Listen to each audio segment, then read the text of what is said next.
السلام عليكم. انا هنا في مصر يا جماعة مش قادر اعيش، مش مآمن على حياتي ولا على بيتي ولا على اسرتي. انا هنا يا جماعة مضطهد جدا داخل النادي الاهلي، ومضطهد من دولة مصر يا جماعة، وجماهير النادي الاهلي بتبعت لي رسائل تهديد مباشر يا جماعة.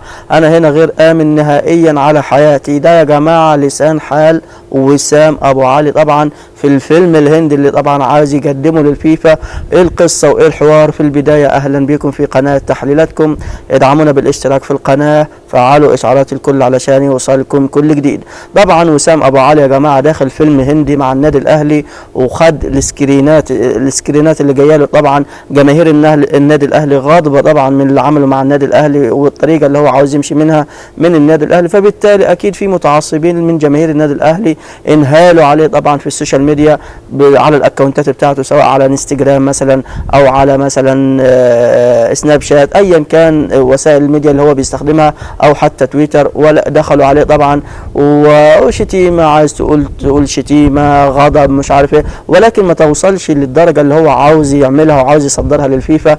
ان هو خد السكرينات دي، وخد طبعا المنشور اللي عمله الاتحاد الفلسطيني طبعا، ان هو عايز يدعو هاني ابو ريده رئيس الاتحاد المصري لكره القدم ان هو يحمي طبعا وسام ابو علي. يا باشا عايز اقول لك ان الكلام ده كله اتلعب قبل كده مره واثنين وثلاثه، وما خدش مع النادي الاهلي حق ولا باطل، لان بتوع الفيفا بتوع كره القدم عارفين وضعيه الكره بشكل عام، والكره في مصر في مصر بشكل خاص طبعا. يعني انت بتروح تتمرن كل يوم في النادي الاهلي، لحد تعرض لك، لحد عمل لك حاجه، لحد اذاك. فالافلام الهنديه دي وعلى فكره عملها قبلك طبعا عصام الحضري لما هرب. انت عاوز تهرب، دي طريقه وسام ابو علي ان هو يهرب من النادي الاهلي، ان هو يصدرها ان مفيش امان على حياته في مصر وفي داخل النادي الاهلي، سواء من جماهير النادي الاهلي. وده كله طبعا فيك، وكله ده كله زي ما قلنا الفيفا مش بياخد بيه لان عده اسباب طبعا.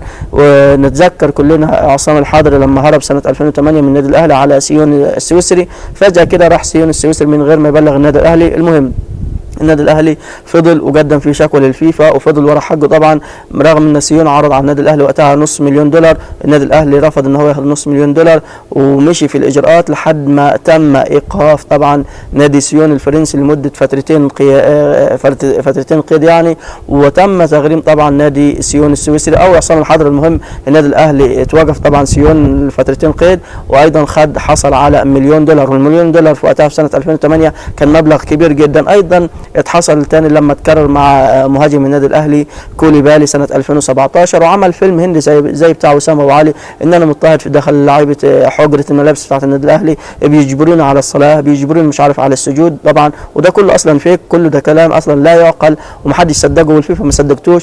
وراح للنجم الساحلي التونسي ساعتها طبعا تم فرض غرامه على كوليبالي مهاجم النادي الاهلي طبعا الاسبق $1,800,000. وبعد كده بعد ما هرب من النادي الاهلي وراح النجم الساحلي التونسي، ما كملش فتره قليله ايضا هرب من نادي النجم الساحلي التونسي، ولكن النادي النجم الساحلي التونسي ما عرفش ياخد حقه زي ما النادي الاهلي خد حقه من كوليبالي ثالث ومثلث. النهارده نفس القصه بتتعاد طبعا مع وسام ابو علي، عمل فيلم هندي، خد السكرينات شوت بتاع طبعا المحادثات اللي جايه له او الرسائل. طبعا كلنا عارفين مشجعين كره القدم اخرهم يزعجوا، اخرهم يحفلوا على السوشيال ميديا، لكن لا ترتقي اصلا مساله ان هو يضر اللاعب شخصيا. لو عاوزين يضروه ما كانوا ضروه، ما هو بيروح كل يوم من الاستاد التشي مثلا البيته او شقته ايا كان، بيروح ويجي. يا عم مفيش الكلام ده، وبتوع الرياضه في الفيفا عارفين الكلام ده، وايضا المسؤولين في الاتحاد المصري لكره القدم والاتحاد الفلسطيني بالمناسبه الاتحاد الفلسطيني لكره القدم بعد ما نزل المنشور ده اللي هو يدعو هاني ابو ريده ان هو يحمي وسام ابو علي طبعا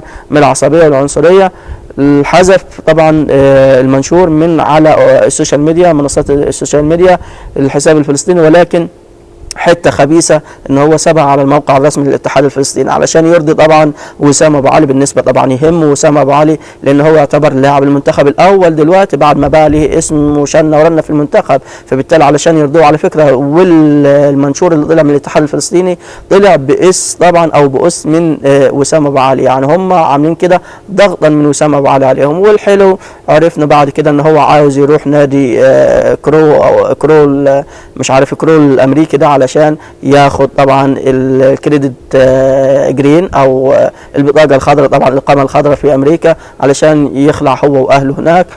وسلمنا على القضيه ده يا عمي. كل ما يخص وسام ابو علي الهارب من النادي الاهلي. والنادي الاهلي طبعا سمعت بعض الاهلاويه يقول يا عم نغوره باي نتيجه باي مبلغ. لا يا باشا، النادي الاهلي مستمر في طريقته ومعاه الحق، وهياخد حقه تالت ومتلت، وهيبيعه بالرقم اللي النادي الاهلي عايزه، مش وسام ابو علي هو اللي يفرض كلمته على النادي الاهلي. ده يا جماعه ما يخص طبعا الهروب او السقوط الحر لوسام ابو علي من النادي الاهلي. في النهايه ما تنسوش الاشتراك في القناه، فعلوا اشعارات الكل علشان يوصلكم كل جديد. كان معكم قناه تحليلاتكم، سلام عليكم.